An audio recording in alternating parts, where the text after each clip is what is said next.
Assalamualaikum warahmatullahi wabarakatuh. Selamat pagi, selamat siang, dan selamat malam. Saya Grace Uli Arta dengan NPM A1A020098 kelas 1C dalam mata kuliah keterampilan menyimak yang diampu oleh Dr. Noermansa MPD. Di sini saya akan menayangkan cara pembelajaran di dalam kelas yang dalam media Zoom. Selamat pagi anak-anak. Pagi, Bu. Pagi, Bu. Pagi, Bu. Oke, di pagi yang cerah ini masih semangat kan? Masih, Bu. Oke. Di sini pada pertemuan kali ini Ibu akan membahas tentang apa itu puisi. Kita akan menggali dalam dan anak-anak bisa lihat di slide PPT yang akan dilampirkan.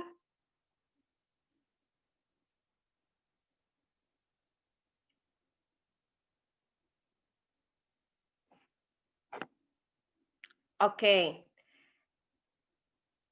Dan sebelum Ibu masuk dalam materi, Ibu mau nanya sama si cantik ini Maria Winda, oke? Siapa tokoh yang Maria Winda ingat? Tokoh yang penyair puisi yang sangat terkenal di Indonesia.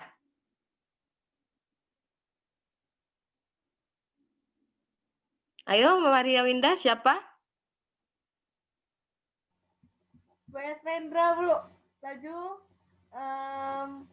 Hairil Anwar sih. Winda paling suka puisi aku. Oke.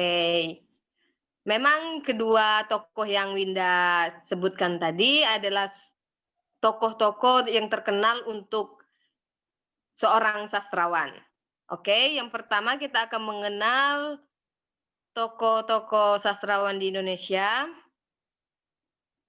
Yang pertama yaitu Chairil Anwar. Seorang penyair Indonesia berdarah Minangkabau, lahir di Medan, Sumatera Utara 16 Juli 1922, meninggal di Jakarta 28 April 1948 pada umur 26 tahun. Ia mendapat julukan si binatang jalang dari karyanya yang berjudul Aku. Memang yang disebutkan si Winda tadi, sebuah puisi yang berjudul Aku sangat populer, sangat melekat terhadap tokoh Chairil Anwar tersebut. Yang kedua, W.S. Rendra. W.S. Rendra lahir di Solo, Hindia Belanda 7 November 1935. Penyair ini memiliki julukan Burung Merak. Tahun 1968 ia mendirikan Bengkel Teater yang menciptakan dan melahirkan banyak-banyak sastrawan dari bengkel teaternya tersebut. Yang ketiga yaitu Afrizal Malna.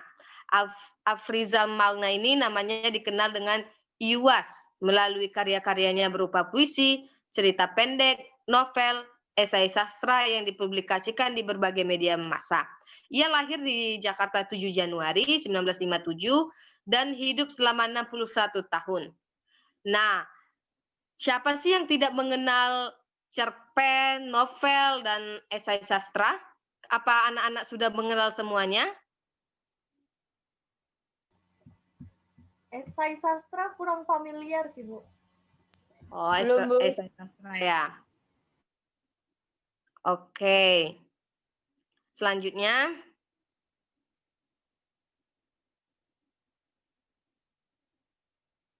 Oke. Baik.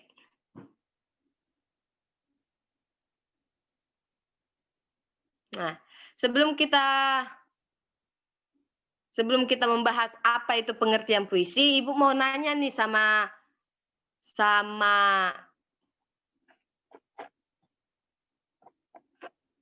Rati, apa sih menurut Rati pengertian dari puisi?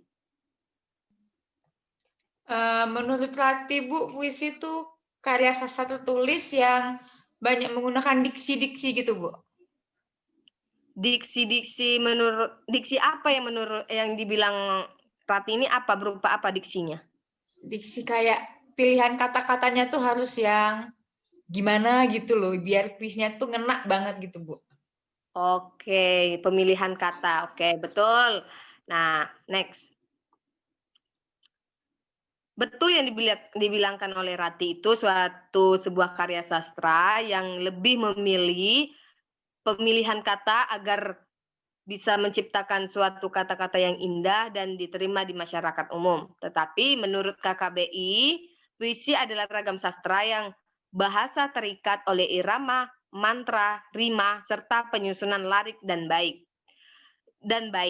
Puisi merupakan suatu karya sastra hasil dari ungkapan dan perasaan seseorang dengan bahasa yang terikat irama, mantra, rima, penyusunan lirik dan bait. Next. Oke, dan menurut para ahli, coba si Rian membacakan yang menurut Auden. Tolong, Nak.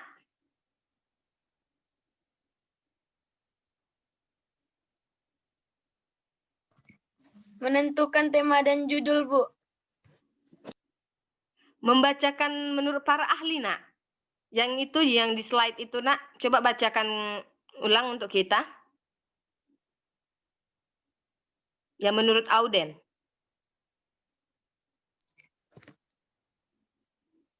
Auden mengemukakan bahwa puisi itu lebih merupakan pernyataan pasangan yang bercampur baur. Puisi merupakan suatu karya yang terbentuk atas susunan kata penuh makna. Oke, terima kasih Rian. Dan menurut J. Waluyo, puisi merupakan bentuk karya sastra yang mengungkapkan pikiran dan perasaan penyair secara imajinatif yang disusun dengan mengonsentrasikan struktur fisik dan struktur batinnya menurut buku karyanya pada tahun 1987. Next. Oke, struktur puisi. Baik. Menurut Maria Winda, apa saja struktur puisi yang telah dipelajari pada waktu puisi waktu itu SD ya, Nak ya? SMP, Bu.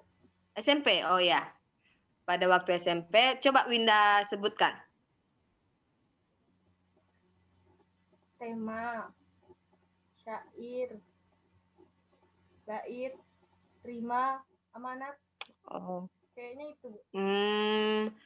Oke, kita lihat di slide berikutnya. Ibu akan menjelaskan lebih lagi. Struktur puisi yang pertama benar, tema dan makna. Itu adalah hal utama yang harus kita ketahui dan kita tentukan, yaitu unsur ini berupa makna yang tersirat yang ingin disampaikan penulis kepada pembaca atau pendengar. Yang kedua adalah nada. Adalah sikap penyair terhadap audiensnya yang berkaitan dengan makna dan rasa. Dari nada yang terdengar, audiens dapat menyimpulkan sikap penulis sedang mendikte, menggurui, memandang rendah, atau sikap lainnya. Yang ketiga yaitu amanat, adalah pesan yang ingin disampaikan penulis pada para audiensnya. Yang terakhir yaitu perasaan, adalah sesuatu hal yang dilatari oleh latar belakang penyair, misalnya agama, pendidikan, kelas sosial, jenis kelamin, pengalaman sosial, dan sebagainya. Next. Oke, jenis puisi. Ada 3, yaitu puisi lama, puisi baru, dan puisi kontemporer. Di sini ada yang sudah mendengar tentang istilah puisi lama, puisi baru, dan puisi kontemporer, anak-anak? Ada yang sudah mendengar? Sudah, Bu. Barusan Ibu bilang, Bu. Oke, barusan Ibu bilang ya. Oke, di sini Ibu akan menjelaskan sedikit pengertiannya. Puisi lama yaitu puisi yang dihasilkan sebelum abad ke-20. Berarti para sastrawan yang sudah awal-awal, yaitu pengemukakan yang paling awal itu menciptakan puisi lama. Yang selanjutnya puisi baru. Puisi baru yaitu lebih bebas dari puisi lama. Dia dari segi pemilihan katanya lebih luas lagi, lebih menarik lagi. Sedangkan kontemporer yaitu jenis puisi yang berusaha keluar dari ikatan konvensional. Oke, setelah ini materi tentang cara menulis puisi. Sebelum Ibu menjelaskan, coba Rian, coba sebutkan syarat untuk menulis puisi. Yang penting, Bu, menentukan tema dan judul, Bu.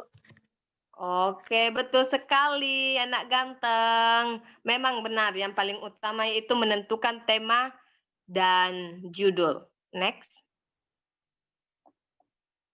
Nah, yang pertama yaitu tentukan tema atau judul, yang kedua menentukan kata kunci, dan yang ketiga menggunakan gaya bahasa. Itu masih sebagian dari syarat-syaratnya. Apabila anak-anak cari lagi di buku atau di internet, banyak sekali syarat-syaratnya. Ini hanya sebagian saja. Kemudian syarat untuk membaca puisi. Next. Syarat membaca puisi yaitu ekspresi. Ekspresi adalah hal yang paling utama dalam membaca puisi. Karena apa? Melalui ekspresi inilah si penyair ingin menyampaikan pesan dan audiensnya mengerti apa isi pesan tersebut. Dan kinesik atau gerakan tubuh yang sesuai dengan puisi yang dibawakan. Yang ketiga, artikulasi atau kejelasan dan ketepatan pelafalan kata. Yang keempat yaitu irama panjang pendek, tinggi rendah, keras lembutnya suara.